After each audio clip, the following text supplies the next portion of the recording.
কেমন লাগতেছে আমাদের গ্রামটা? ভালো লাগতেছে। এই তুমি ঘুমাইতেছো? ঘুমাই না। হাই, আমার ছেলে দিয়ে ঘুমাই রয়েছে।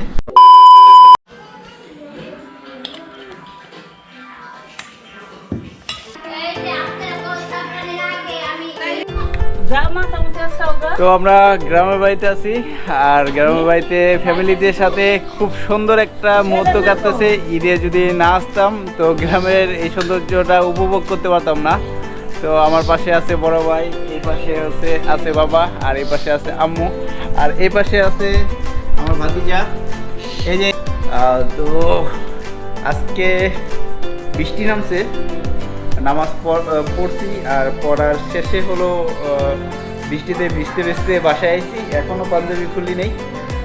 তো এখন খাওয়া দাওয়া করে একটু ফ্রেশ হলাম, গোসল করলাম। তো প্ল্যান যেগুলো ছিল সব মাটিতে গেছে গা। আর গ্রামের বাড়িতে তো বুঝেনি, কাদা মাটি রাস্তাঘাটেও অনেক।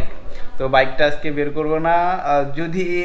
যদিও রোদ উঠছে, ওই যে দেখেন, যদিও রোদ উঠছে, তো দেখি বন্ধু বান্ধবদের সাথে মনে হয় বিকালবেলা নদীর পাড়ে একটু ঘুরতে পারি।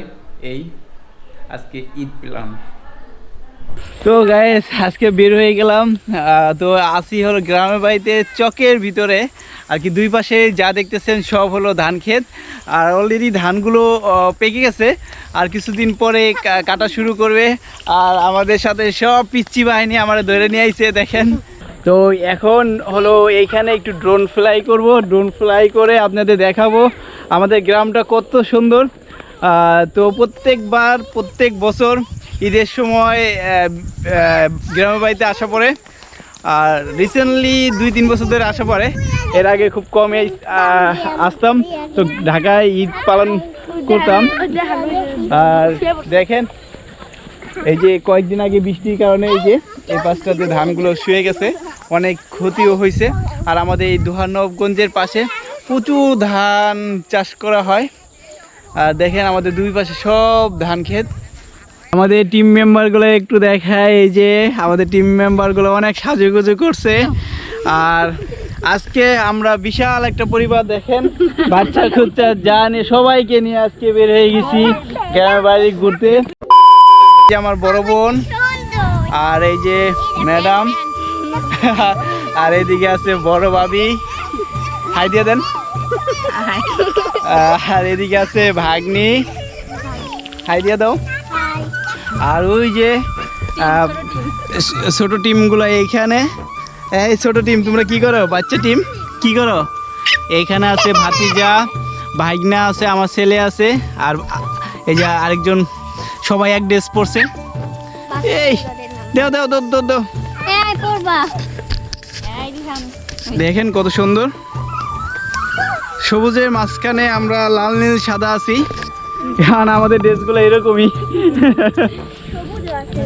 সবুজ আছে, তোমার সাথে ম্যাচিং আছে না?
তো কেমন লাগতেছে আমাদের গ্রামটা? ভালো লাগতেছে। তো আজকে আমাদের ভাতিজা আমার জন্য একটা ইন্ট্রো বাই করছে। তো এখনো ও বলে নাই ইন্ট্রোটা কি হবে। তো ও একটু আগে বলছে, ভাগ্নি আর ভাতিজা। তো আজকে এখন আমরা এই চকে থেকে চক, তো আমরা চক বলি ধান ক্ষেত যেহেতু অনেক, তো এই চকে থেকে আমরা এখন যাইতেছি সুগন্ধা পার্ক অ্যান্ড কফি হাউসে নাকি? জি। ও খাওয়াইব আজকে, সব কিছু খাওয়াবি। বড় ভাবি আছে, কারণ আমি সবার ছোট, তো আমার কোনো টেনশন না, আজকে খানা পিনা সব ফ্রি। তো আজকে ভাবতেছি আমি যদি খাওয়াই তাহলে অবশ্যই বারবিকিউ খাওয়াবো, আর ওই প্ল্যানটা এখনো মাথায় নেই। আর নিলে আমার প্যারাটা দিব, কারণ ম্যাগনেট থেকে শুরু করে সব কিছু আমার করতে হইব। তার কয়লা জ্বালানো সবচেয়ে বড় একটা পেন, ওইটা তো আছেই। আর আমার সাথে আজকে সেলিনা হেল্প করব যদি বারবিকিউ করি। হেল্প করি আমি সব সময়। আর তো কি এই যে দৌড় দিছে, ঠিক আছে? আমার বাবা ও আজকে অনেক ব্যস্ত, কারণ ও ঘোরাফেরা করতেছে, একা একা দৌড়াদৌড়ি করতেছে। ও আজকে বাবারে চিনেই না এমন একটা ভাব নিতেছে। বাবা একটা পাপ্পা দাও, আরেকটা দাও।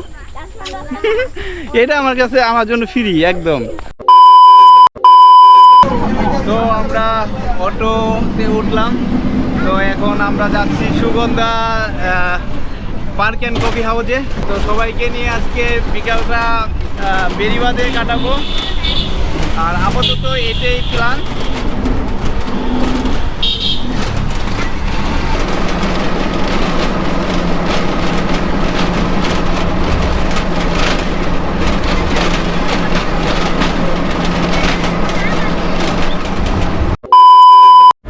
আর রেডি আইটেম একটাও নাই, এত পরিমাণ মানুষের চাপ আর প্রচণ্ড মানুষ।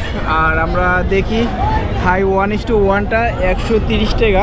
130 টাকা বলার কথা না, খোঁজ নিয়ে দেখলাম যেগুলো আছে সবগুলো আসতে অনেক লেট হবে। আর এটার সাথে যদি বার্গার সম্ভব হয়, বার্গারটা পিচ্চিদের জন্য। তো এখন বারবিকিউ পার্টি চলছে, তো আমি মিসিং, আমি ফ্রেন্ডদের সাথে বাইরে ছিলাম। তো এখন বারবিকিউ পার্টি চলতেছে, তো ওইখানে সবাই এখন বারবিকিউ করতেছে। তোমার চকলেট কি হয়েছে? তো এখন আমরা বারবিকিউ করব, আর আমার বারবিকিউ করতে এদিকে সবাই একসাথে বসে আছে। এদিকে আছে বড় ভাবি, এদিকে আছে বোন দুলাভাই, আর এদিকে আছে বাগনি, এদিকে আছে সেলিনা।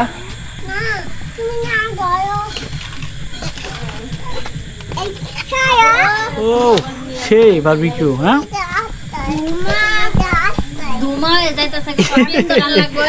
বাতাস করে পাবলিক দিয়ে অভাব নাই।